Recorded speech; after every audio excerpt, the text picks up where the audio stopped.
Bismillahirrahmanirrahim. Assalamualaikum warahmatullahi wabarakatuh. Alhamdulillah rabbil alamin. Wal aqibatu lil muttaqin wa la udwana illa 'alal zalimin. Asyhadu an la ilaha illallah wahdahu la syarikalah wa asyhadu anna Muhammadan abduhu wa rasuluh sallallahu alaihi wasallam la nabiyya ba'dah. Ya ayyuhallazina amanu taqullaha haqqa tuqatih wa la tamutunna illa wa antum muslimun.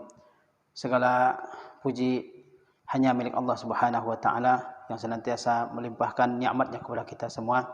Salat beserta salam senantiasa kita kirimkan buat Nabi kita tercinta Muhammad sallallahu alaihi wasallam beserta keluarga, para sahabat, para tabi'in dan juga setiap orang yang mengikuti sunnah Rasulullah sallallahu alaihi wasallam dalam setiap sisi kehidupan. Pada siang hari yang berbahagia ini saya akan menyampaikan sedikit nasihat terkait dengan bahaya minuman keras dan juga narkotika yang sekarang beredar dengan sangat masif di tengah-tengah masyarakat kita. Perlu kita ketahui bahwasanya manusia adalah makhluk Allah Subhanahu wa taala yang istimewa dibandingkan dengan makhluk-makhluk Allah yang lain. Binatang misalnya hanya diciptakan oleh Allah Subhanahu wa taala dengan hawa nafsu. Dia tidak memiliki akal. Manusia diistimewakan oleh Allah Subhanahu wa taala dari makhluk Allah yang lainnya dengan adanya akal. Yang dengan akal tersebut manusia bisa berpikir, ya bisa menimbang mana yang baik, mana yang buruk, mana yang menguntungkan, mana yang membahayakan, mana yang merugikan dalam kehidupannya. Dan akal ini adalah salah satu keistimewaan yang paling utama yang Allah SWT berikan kepada manusia. Dan manusia diwajibkan oleh Allah SWT untuk menjaga akalnya dari segala yang membahayakannya, menghilangkannya, merusaknya. Ya, baik itu segala bentuk perbuatan-perbuatan seperti mengkonsumsi makanan-makanan tertentu yang membuat akal hilang, meminum minuman tertentu yang membuat hilangnya atau rusaknya akal. Ini dilarang oleh agama kita. Dan menjaga akal termasuk dalam ad-daruriyatul khams, yaitu 5 perkara yang seluruh agama diturunkan oleh Allah SWT untuk menjaga 5 perkara ini. Di antaranya menjaga agama, menjaga akal, menjaga nasab, menjaga harta, menjaga harga diri. Dan akal adalah salah satu yang termasuk dalam ad-daruriyatul khams tadi, 5 perkara yang diperintahkan oleh Allah SWT untuk menjaga dalam syariat, setiap syariat yang diturunkan oleh Allah Subhanahu wa taala. Namun demikian, pada masa sekarang ini musuh-musuh Islam dari kalangan orang-orang kafir, kalangan orang-orang ateis, orang-orang Yahudi, Nasrani, mereka berusaha merusak generasi muda Islam. Berbagai macam cara mereka lakukan untuk merusak generasi Islam. Di antaranya adalah dengan menyebarluaskan minuman keras dan narkotika di tengah-tengah pemuda Islam. Sehingga para pemuda Islam pada hari ini banyak yang menjadi pencandu narkotika, menjadi pencandu minuman keras. Bahkan merasa bangga apabila seseorang mabuk. Ya, apabila dia bisa mabuk, apabila dengan teman-temannya misalnya, dia merasa bangga. Padahal itu adalah kerusakan yang merusak dirinya, merusak ekonomi keluarganya, merusak nama keluarganya, bahkan merusak masa depannya, merusak bangsanya sendiri. Bayangkan kalau dalam suatu negara orang-orang pada kecanduan narkoba, kecanduan minuman keras, maka mereka tidak akan bisa untuk memajukan bangsa tersebut. Bahkan yang mabuk adalah orang-orang yang berasal dari keluarga menengah atau keluarga miskin. Mereka tidak sanggup membeli minuman-minuman keras yang mahal, sehingga mereka membeli minuman yang murah kemudian mengoplosnya, mencampurkannya, sehingga kita sering mendengar banyak orang-orang yang mati karena minuman keras yang dioplos. Itu adalah salah satu bentuk dari bahaya daripada khamar dan narkotika ini. Dan kita mengetahui bahwasanya meminum khamar, mengkonsumsi khamar juga narkotika itu adalah salah satu yang dilarang oleh agama kita. Agama kita diturunkan oleh Allah SWT adalah untuk memerintahkan kepada setiap kebaikan dan mencegah dari setiap keburukan. Allah SWT berfirman, Ya ayyuhallazina amanu innamal khamru wal maisir wal ansabu wal azlam rijsum min amali syaitani fajtanibuhu la'allakum tuflihun. Kata Allah SWT, wahai orang-orang yang beriman. Allah memanggil orang-orang yang beriman. Ibnu Mas'ud mengatakan apabila Allah SWT memanggil dengan panggilan wahai orang-orang yang beriman, maka perhatikanlah, karena setelah panggilan tersebut ada perintah yang akan Allah wajibkan kepada kita atau larangan yang Allah perintahkan kita untuk menjauhinya. Dalam ayat ini Allah Subhanahu wa taala menjelaskan kepada kita perbuatan-perbuatan yang hendaknya kita jauhi, yang wajib untuk kita jauhi. Kata Allah SWT, ya ayyuhallazina amanu, wahai orang-orang yang beriman, innamal khamru, sesungguhnya khamar, ya, wal maisir, dan juga judi, wal ansab, yaitu berhala-berhala, yang kemudian wal azlam, dan juga mengundi nasib dengan anak panah, rijsun, adalah suatu perbuatan kotor, min amali syaitan, termasuk perbuatan syaitan. Fajtanibuhu, jauhilah oleh kalian, la'allakum tuflihun. Jadi Allah SWT mengatakan bahwasanya khamar, berjudi, ya, menyembelih hewan untuk berhala-berhala yang disembah oleh Allah SWT, mengundi nasib dengan anak panah seperti yang berlaku di masa jahiliyah, semuanya merupakan perbuatan kotor, perbuatan buruk dan perbuatan najis yang wajib atas seorang yang mukmin untuk menjauhinya. Apa yang dimaksud dengan khamar? Rasulullah SAW memberikan penjelasan dan definisi terkait dengan khamar. Kata beliau, kullu muskirin khamrun wa kullu muskirin haram, kullu muskirin khamrun. Setiap yang memabukkan itu khamar. Setiap yang memabukkan, baik itu berupa minuman ataupun berupa obat-obatan yang beredar pada saat sekarang ini seperti pil dan sebagainya, dan dia memabukkan, itu adalah khamar. Kemudian wa kullu muskirin haram, dan setiap yang memabukkan itu adalah haram. Jadi narkotika tercakup dalam khamar. Bahkan mungkin bahaya narkotika lebih berbahaya daripada bahaya khamar atau minuman keras ini. Kata Rasulullah SAW, setiap yang memabukkan itu adalah khamar. Setiap yang memabukkan itu adalah khamar. Dan setiap yang memabukkan itu hukumnya haram. Baik sedikit maupun banyak, itu hukumnya haram. Tidak boleh digunakan. Tidak boleh seseorang mengatakan sedikit, saya tidak mabuk. Ya, meskipun sedikit tetap dia diharamkan. Karena salah satu kaidah dalam agama kita adalah saddu zari'ah, yaitu mencegah setiap jalan yang membawa, menyeret seseorang ke dalam kerusakan, ke dalam perbuatan dosa. Hari ini mungkin dia minum satu gelas, ya misalnya, tapi dia akan kecanduan dan akhirnya menjadi pemabuk benaran. Oleh sebab itu dia harus menjauhinya. Dia harus menjauhkan dirinya dari segala yang berbau kepada narkotika dan juga minuman-minuman yang memabukkan ini. Kaum muslimin dirahmati oleh Allah Subhanahu wa taala, sesungguhnya ya meminum khamar dan juga mengkonsumsi narkotika ini termasuk ke dalam al-kabair, yaitu dosa-dosa besar. Dosa-dosa besar, ya, dan kalau seseorang ya mati dalam keadaan melakukan dosa ini, maka dia terancam dengan neraka dari sisi Allah Subhanahu wa taala. Apa dalil yang menunjukkan bahwa meminum khamar dan juga memakai narkotika, mengkonsumsi narkotika merupakan dosa besar? Di antaranya adalah sabda Rasulullah sallallahu alaihi wasallam. Kata Rasulullah SAW, man syaribal khamra fid dunya famata wa huwa yudminuha lam yatub minha lam yashrabha fil akhirah. Kata Rasulullah SAW, barang siapa yang meminum khamar di dunia, barang siapa yang meminum khamar di dunia, famata, lalu ia mati, wa huwa yudminuha, sedangkan dia menjadi seorang pencandu terhadap khamar tersebut, dia menjadi pencandunya, tidak bisa berpisah dengannya, ya, lam yatub minha, dan dia tidak bertaubat, lam yashrabha fil akhirah, dia tidak akan meminum khamar di akhirat.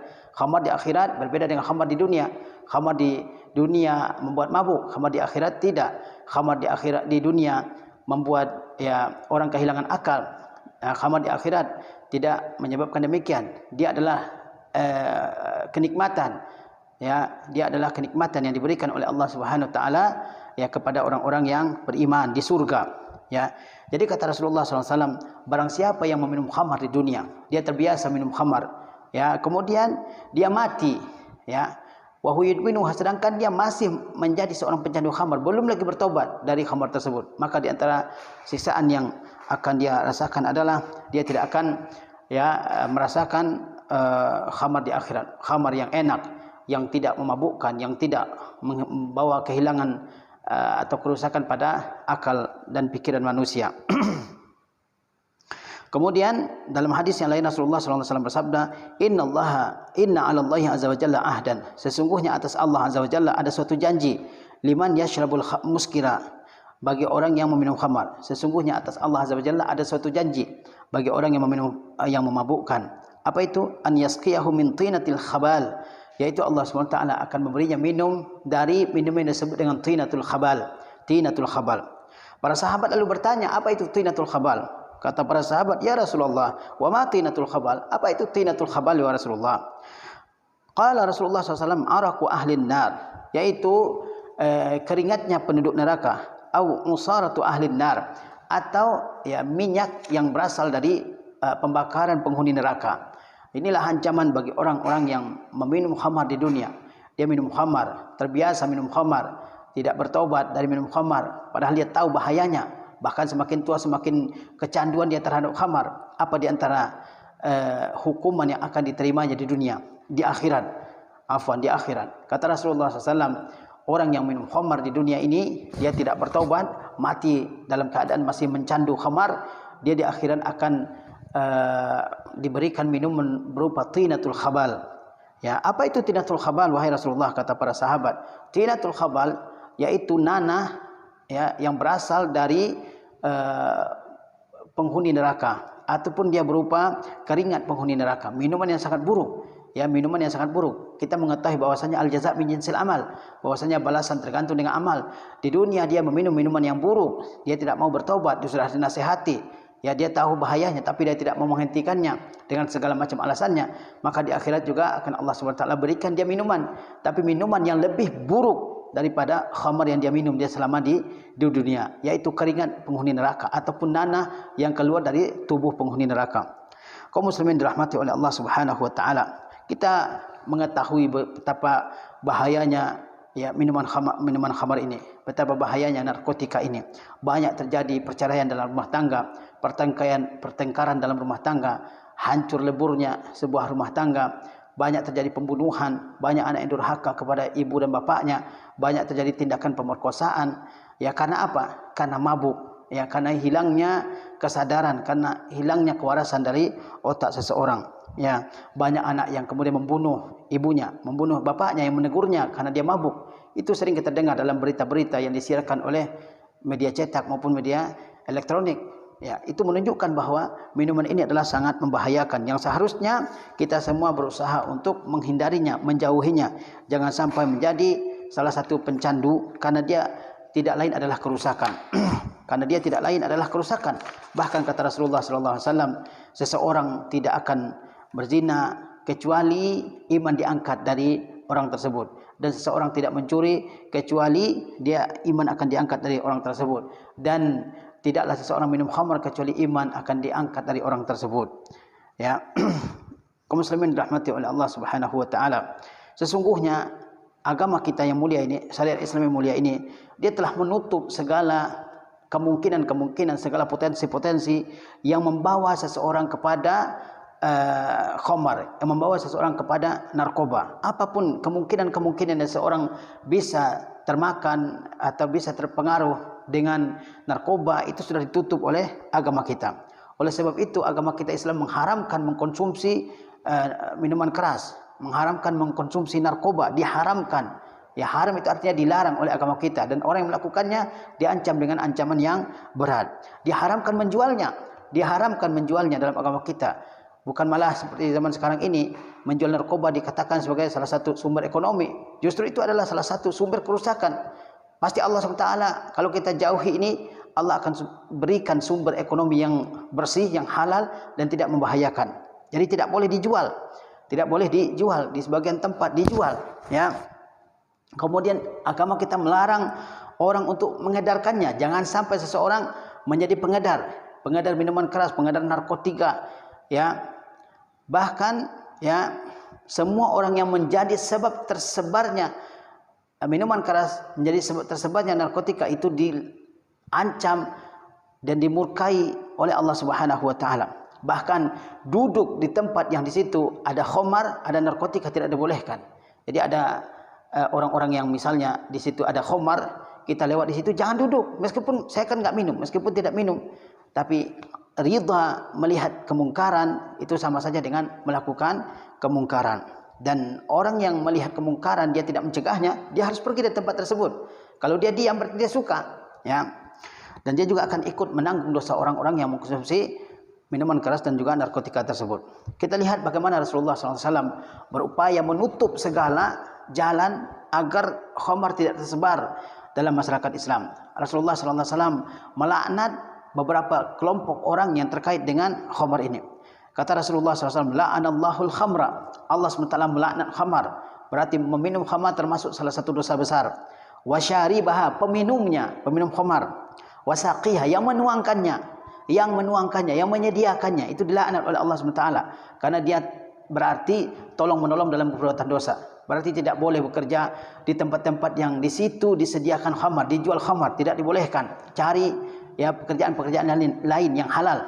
Karena walaupun dia tidak ikut minum, tapi dia ikut berdosa seperti peminumnya. Kata Rasulullah SAW, Allah melaknat khamar, Allah melaknat yang meminumnya.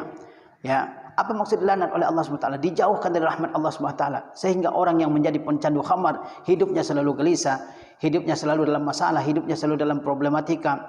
Dia tidak mengetahui solusi terhadap masalahnya. Ya, musibah demi musibah datang menimpa satu persatu dan seterusnya. Karena Allah SWT jauhkan orang tersebut dari rahmatnya. Allah melaknat khamar, Allah melaknat peminumnya. Ya, wasaqiyah, yang menuangkannya, wabai'aha, penjualnya siapapun orangnya termasuk yang dilaknat oleh Allah Subhanahu wa taala, meskipun dia tidak minum. Saya kan enggak minum, saya cuma jual. Yang menjualnya termasuk dapat laknat dari Allah Subhanahu wa taala. Wa mubta'aha, yang membelinya, dia membeli khamar untuk disediakan untuk orang lain. Dia bukan meminumnya, dia cuma membeli untuk diberikan kepada orang lain. Ya, wa asiraha, yang memerasnya. Khamar pada zaman dulu berasal dari, kalau orang Arab zaman dulu ada khamar yang berasal dari kurma atau dari anggur, dia memerasnya. Tapi perasan kurma tersebut akan berubah menjadi khamar dengan fermentasi dan sebagainya. Ya, dia memeras anggur untuk dijadikan khamar, termasuk dia mendapat dosa dari perbuatan tersebut. Wa mu'tasiraha, yang meminta diperaskan, tolong peraskan anggur ini atau peraskan kurma ini atau apapunlah jenisnya, ya, tolong diperaskan.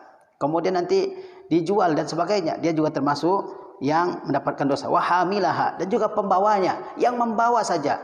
Dia tahu kalau di mobilnya misalnya itu yang dibawa adalah khamar, dia suruh antarkan dari satu tempat ke tempat yang lain, dia juga termasuk yang mendapatkan dosa. Wal mahmulata ilahi, dan juga yang dibawakan untuknya. Jadi kata Rasulullah, Allah melaknat khamar, ya, bendanya Allah laknat.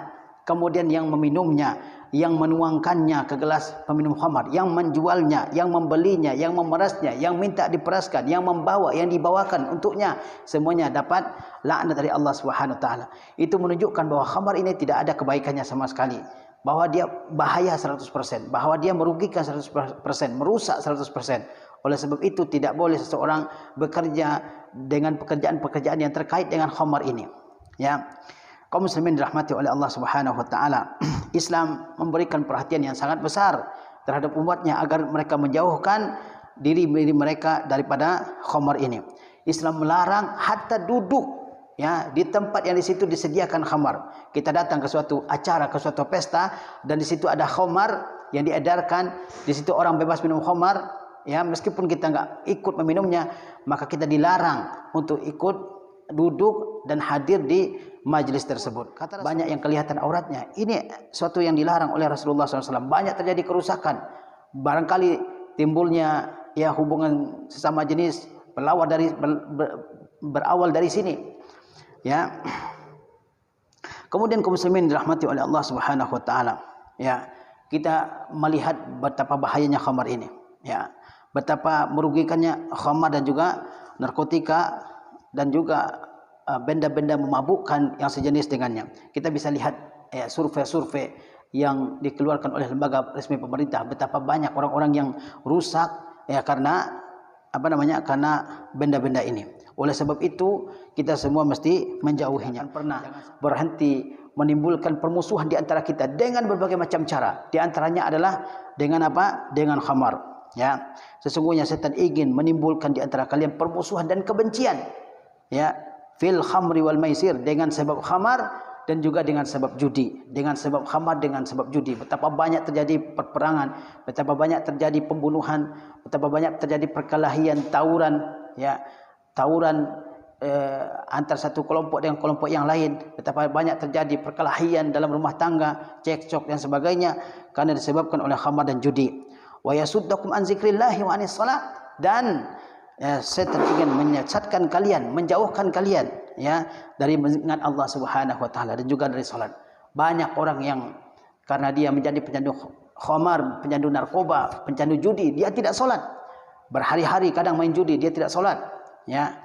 Fahal antum muntahun, apakah kalian sudah berhenti? Ini Allah SWT mendorong kita untuk menjadi orang-orang yang sejauh-jauhnya daripada khamar dan juga judi. Lihatlah betapa banyak keluarga yang rusak gara-gara khamar dan juga judi. Tidak ada penjudi yang kaya. Pemakai narkoba yang menjadi pengkonsumsi khamar, dia ajak teman-temannya yang dulunya anak baik, anak yang soleh, tapi karena ingin dikatakan sebagai anak yang gaul, anak yang jagoan, anak yang berani, akhirnya mulai coba-coba. Dan disitulah awal daripada kerusakan. Oleh sebab itu, orang tua harus benar-benar memperhatikan siapa teman anaknya, siapa yang menjadi teman bergaul anaknya di luar sana.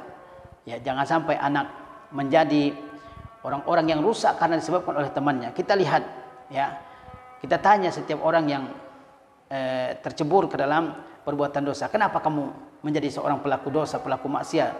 Apa jawabannya? Pelaku kejahatan. Jawabannya karena disebabkan oleh teman. Karena dulu teman saya yang ngajak, akhirnya jadi penjahat, jadi pencandu, ya, dan sebagainya, pemakai narkoba. Oleh sebab itu harus berhati-hati daripada teman. Orang Arab mengatakan as-sahibu sahib. Teman itu adalah penarik.